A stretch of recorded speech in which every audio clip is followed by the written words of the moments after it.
la femme enceinte en gynéco, les gens qui sont hospitalisés pour une colite néphritique ou n'importe quoi d'autre, et qui par ailleurs ont une bronchite chronique ou un diabète.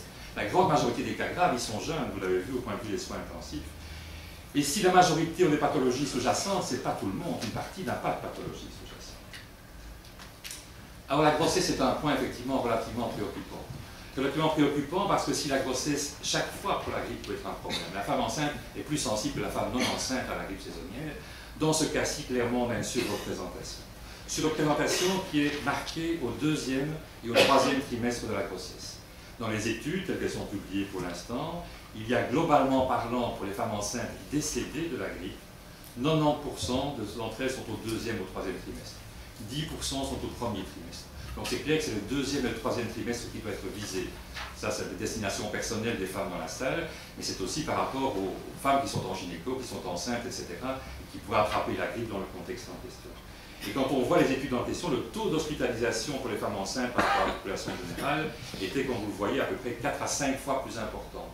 Donc clairement, les femmes enceintes, va-t-on dire, sont 4 à 5 fois plus à risque de faire une grippe grave que la population générale. Et pour les décès, je vous le citais, pour les décès, c'est un facteur majeur de décès dans les décès qui ont existé sur la grippe pour l'instant dans les pays qui ont les statistiques. Alors qu'est-ce qu'on a comme vaccin? Et on va rentrer dans ce vaccin. Qu'est-ce qu'on a comme vaccin? On a des vaccins qui ont été développés quasi tous dans le cadre de la grande peur il y a 2-3 ans. La peur de ce vaccin, de ce virus de la grippe aviaire. À l'époque, il faut couvrir les volailles dans les poulaillers et autre chose de même style. Les firmes ont commencé à préparer un vaccin contre un virus qui tuait 40 à 50% des gens. Alors, 40 à 50% des gens, évidemment, c'est peut-être une autre motivation qu'une souris. Et donc c'est doublement une raison pour à l'époque on ait préparé des vaccins. Et ces vaccins ont été préparés, je vais dire, je fais la comparaison, la cuisine moléculaire, hein, c'est quelque chose d'un peu bizarre, c'est une cuisine dans laquelle on mélange différentes choses à différentes températures, cuites pendant 42 secondes versus 62 secondes, etc. Et bien, les firmes ont préparé tout un cadre comme ça extrêmement précis pour faire un vaccin. Ils ont fait un vaccin contre la grippe aviaire.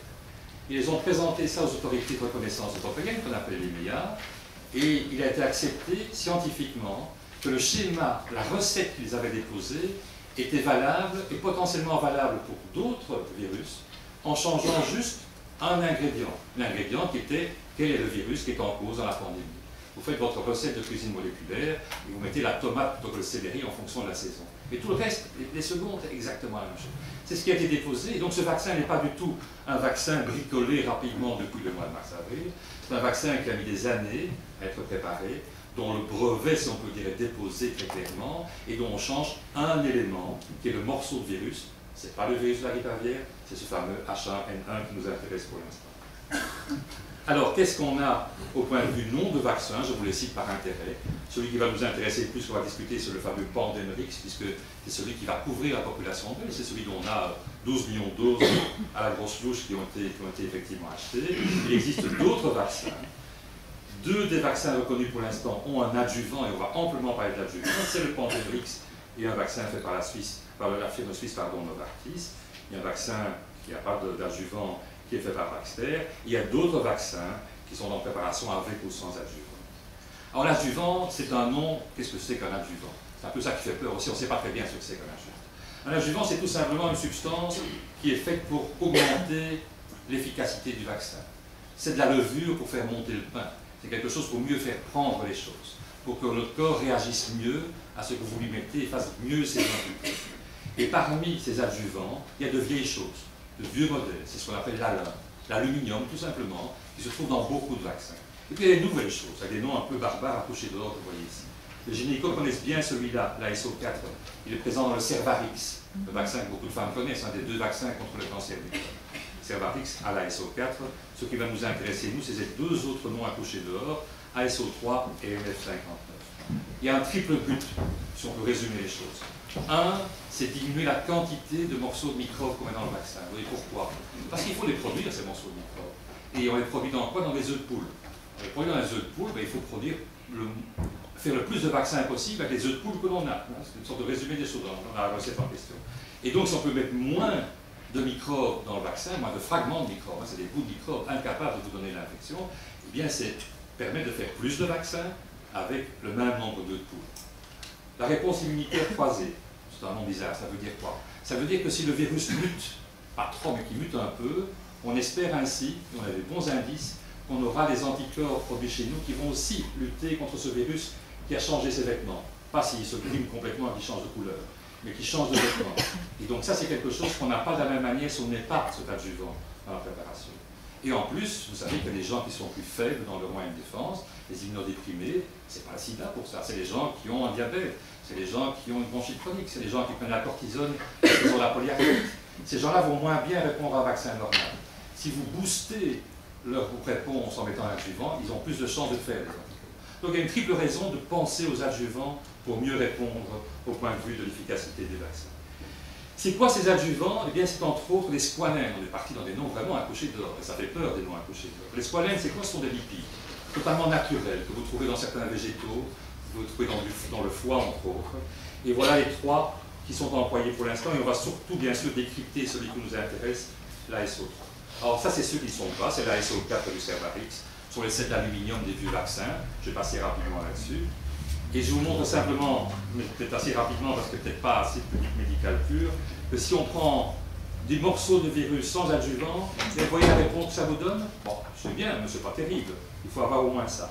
Vous mettez de l'adjuvant, bon, votre réponse est de loin supérieure. Vous avez une réponse qui est effectivement meilleure en mettant moins de morceaux de virus dans votre vaccin.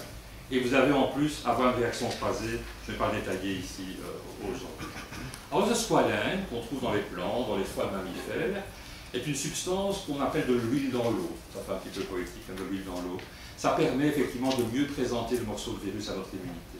Les études sur l'animal n'ont montré, d'accord, ce n'est que l'animal, n'ont montré aucune toxicité des squalènes en question. Les études cliniques chez l'homme avec d'autres vaccins comportant les mêmes adjuvants n'ont montré aucun signal que ça va entraîner une pathologie quelconque, même en dehors du site de l'injection ou des choses pareilles. Si, au niveau du site de l'injection, ça entraîne autre chose. Vous allez avoir plus mal. Soyons honnêtes, par rapport à l'influx vague que vous avez reçu, ce vaccin va vous faire plus mal, une partie d'entre vous. Parce que vous allez plus réagir, parce que vous avez là le levain qui fait faire que votre réaction immunitaire locale va être plus importante. Mais c'est la seule chose que l'on s'attend à avoir de manière significative. Alors on va s'attarder sur la SO3. Et donc, les données dont on dispose pour l'instant par rapport à l'adjuvant qui se trouvera dans votre vaccin Pandemrix, c'est que plus de 40 000 personnes de par le monde ont reçu cet adjuvant. 12 000 pour la grippe aviaire qui n'est jamais arrivée, des gens qui ont été suivis pendant plus de 6 mois dans le cadre de protocoles, donc qui ont été bien suivis en détail et qui n'ont démontré aucune anomalie liée au vaccin et donc à l'adjuvant. 24 000 personnes dans des vaccins qui n'existent pas encore pour la grippe saisonnière, qui ont été testés et suivis pendant plus de 11 mois, donc pratiquement pendant une année. Et 3 400 personnes, dont pas mal d'enfants, suivis pendant des années en Afrique pour le vaccin contre la malaria que GSK a et qui marche chez les enfants en Afrique. Donc plus de 40 000 personnes suivies pendant des mois ou des années ont eu cet adjuvant, exactement le même, sans qu'on décèle quoi que ce soit. On va dire que c'est 40 000 personnes, c'est vrai. C'est pas 250 000, c'est pas 2 millions, c'est pas 20 millions. Mais de toute façon, tout nouveau médicament, tout nouveau vaccin est mis sur le marché avec une expérience pareille. On ne met jamais sur le marché après avoir testé sur 500 000 personnes. Les films, c'est ruiné d'emblée. C'est infaisable. Donc tout médicament est mis classiquement, et c'est agréé partout dans le monde, à ce type d'emploi. 20 000, 30 000, 40 000 personnes. C'est exactement comme on fait pour n'importe quel autre vaccin. Il y a du thiomersal là-dedans, encore un nom accouché d'or. Alors le thiomersal, c'est quoi? C'est une sorte de dérivé de mercure que l'on met depuis très longtemps dans les vaccins multidoses. Parce que le vaccin qu'on va avoir maintenant, c'est un flacon avec 10 vaccins à l'intérieur. Ce n'est pas la seringue toute prête que vous connaissez bien. C'est 10 doses dans un flacon pour des raisons de facilité, de rapidité d'emploi. À quoi sert ce thiomersal? Il sert à éviter que les microbes pullulent dans votre vaccin. Vous n'avez pas envie qu'on vous injecte du staphylocoque sous la peau parce qu'éventuellement le flacon a été contaminé. Et donc on a donné à ce thiomersal un tas de points négatifs au cours du temps, disant ça donne des troubles neuropsychiatriques.